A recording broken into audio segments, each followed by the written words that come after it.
ನಮಸ್ಕಾರಗಳು. ಪ್ರಯೋಗ ಟಿಂಡಾಲ್ ಪರಿಣಾಮ. ಬೇಕಾಗಿರುವ ವಸ್ತುಗಳು: ಶುದ್ಧ ನೀರನ್ನು ತುಂಬಿದ 3 ಗಾಜಿನ ಬೀಕರ್ಗಳು, ಹಾಲು, ಲೇಸರ್ ಲೈಟ್.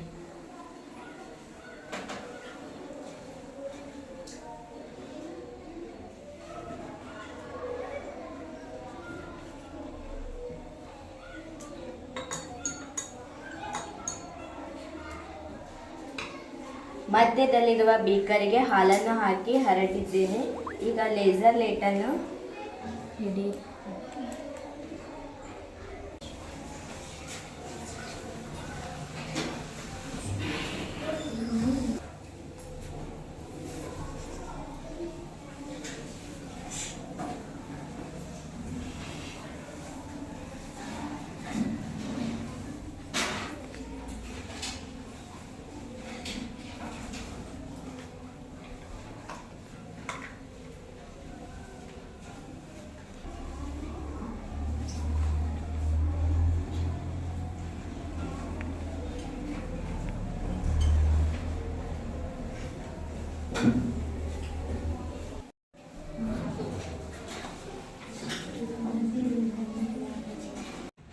ಕಲಿಲವು ಅಸಮಜಾತೀಯ ಮಿಶ್ರಣವಾಗಿದ್ದು, ಅದರಲ್ಲಿ ದ್ರವ್ಯದ ಕಣಗಳು ದ್ರಾವಣದಲ್ಲಿ ಏಕರೂಪವಾಗಿ ವಿಲೀನಗೊಂಡಿರುವುದಿಲ್ಲ, ಆದರೆ ಇಡೀ ಮಾಧ್ಯಮದಲ್ಲಿ ವಿಲಂಬಿತ ಸ್ಥಿತಿಯಲ್ಲಿರುತ್ತವೆ. ನೀರಿಗೆ ಹಾಲನ್ನು ಬೆರೆಸಿದಾಗ ಹಾಲಿನ ಅಣುಗಳು ಪಾತ್ರೆಯಲ್ಲಿರುವ ನೀರಿನಲ್ಲಿ ಹರಡಿಕೊಳ್ಳುತ್ತವೆ.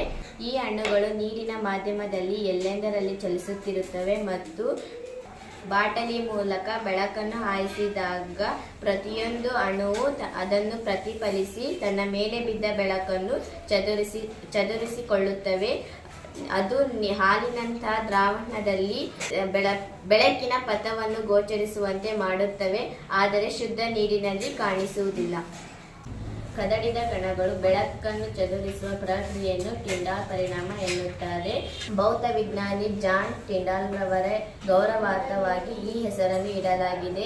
ಗಾಜಿನ ಕಿಟಕಿಯ ಮೂಲಕ ಹಾದು ಕೊಠಡಿಯೊಳಗೆ ಬರುವ ಬೆಳಕಿನ ಪಥದಲ್ಲಿ ಅಥವಾ ಕಾಡಿನಲ್ಲಿರುವ ಮಂಜಿನಲ್ಲಿ ತೇಲುತ್ತಿರುವ ಧೂಳಿನ ಕಣಗಳನ್ನು ನೀವು ಗಮನಿಸಬಹುದು.